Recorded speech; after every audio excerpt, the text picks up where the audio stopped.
for his old equine companions, but they were gone. No answering neigh replied to his, and he felt, probably for the first time, that he was really alone in the world.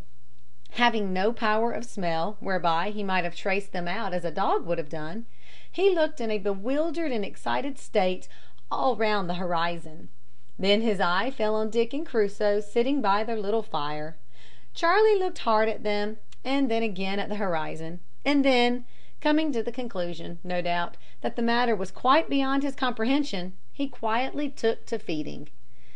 Dick availed himself of the chance, and tried to catch him, but he spent an hour with Crusoe in the vain attempt, and at last they gave it up in disgust, and returned to the fire, where they finished their supper and went to bed.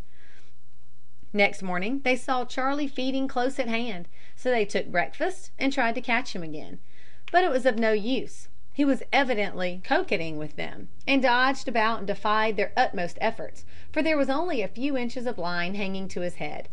At last it occurred to Dick that he would try the experiment of forsaking him, so he packed up his things, rolled up the buffalo robe, threw it and the rifle on his shoulder, and walked deliberately away. "Come along, Crusoe," he called, after walking a few paces. But Crusoe stood by the fire with his head up, and an expression on his face that said, "Hello, man, what's wrong? You forgot Charlie. Hold on, are you mad?" "Come here, Crusoe," cried his master in a decided tone. Crusoe obeyed at once. Whatever mistake there might be, there was evidently none in that command, so he lowered his head and tail humbly and trotted on with his master, but he perpetually turned his head as he went, first on this side and then on that, to look and wonder at Charlie.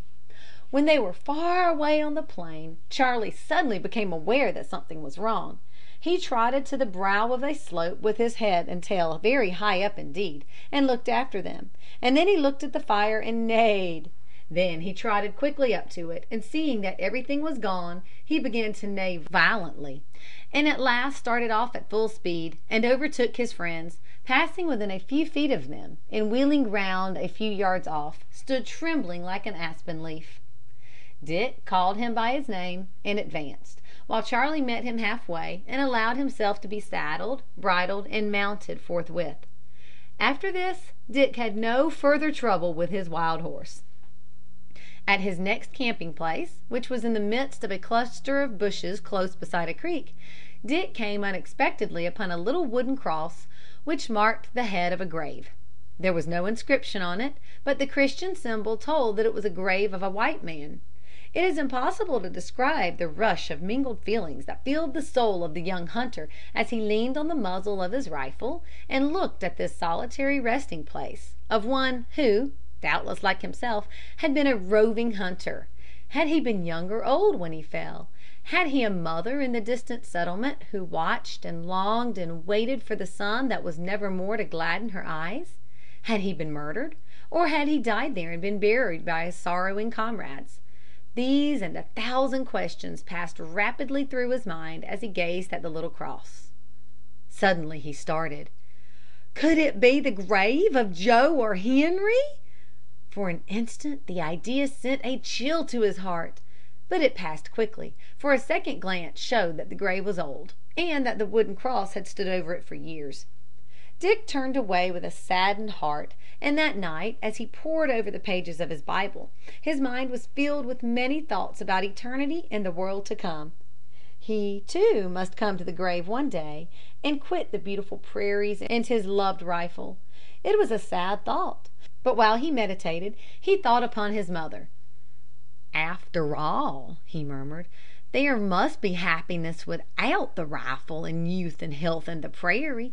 My mother's happy, yet she don't shoot or ride like wildfire over the plains." Then that word which had been sent so sweetly to him through her hand came up again to his mind. "My son, give me thine heart." And as he read God's book, he met with the word, "Delight thyself in the Lord, and he shall give thee the desires of thine heart." The desires of thine heart! Dick repeated this, and pondered it till he fell asleep. A misfortune soon after this befell Dick Varley, which well nigh caused him to give way to despair. For some time past he had been approaching the eastern slopes of the Rocky Mountains, those jagged, mighty hills which run through the whole continent from north to south in a continuous chain, and form, as it were, the backbone of America. One morning, as he threw the buffalo robe off his shoulders and sat up, he was horrified to find the whole earth covered with a mantle of snow.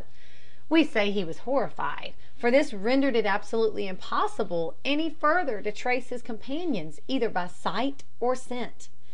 For some time he sat musing bitterly on his sad fate, while his dog came and laid his head sympathizingly on his arm.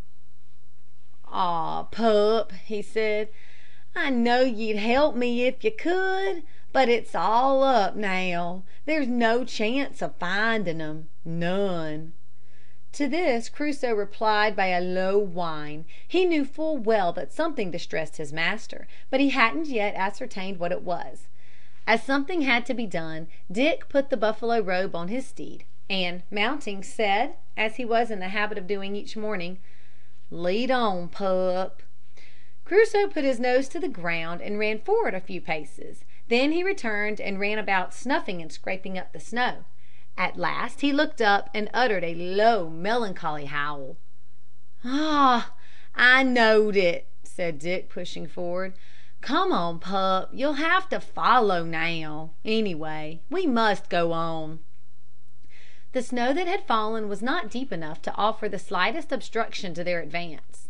It was, indeed, only one of those occasional showers common to that part of the country in late autumn, which season had now crept upon Dick almost before he was aware of it, and he fully expected that it would melt away in a few days. In this hope he kept steadily advancing until he found himself in the midst of those rocky fastnesses which divided the waters that flow into the Atlantic from those that flow into the Pacific Ocean. Still the slight crust of snow lay on the ground, and he had no means of knowing whether he was going in the right direction or not.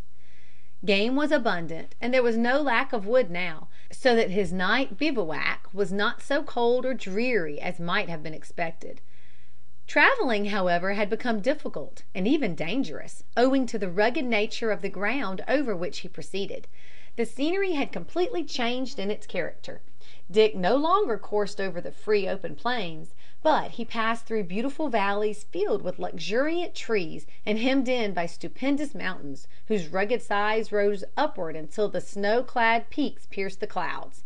There was something awful in these dark solitudes, quite overwhelming to a youth of Dick's temperament. His heart began to sink lower and lower every day, and the utter impossibility of making up his mind what to do became at length agonizing.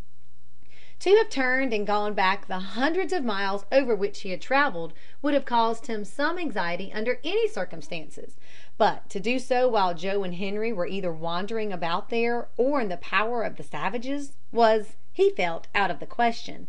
Yet in which way should he go? Whatever course he took might lead him further and further away from them. In this dilemma he came to the determination of remaining where he was, at least until the snow should leave the ground. He felt great relief even when this hopeless course was decided upon, and set about making himself an encampment with some degree of cheerfulness. When he had completed this task he took his rifle, and, leaving Charlie picketed in the centre of a dell, where the long rich grass rose high above the snow, went off to hunt.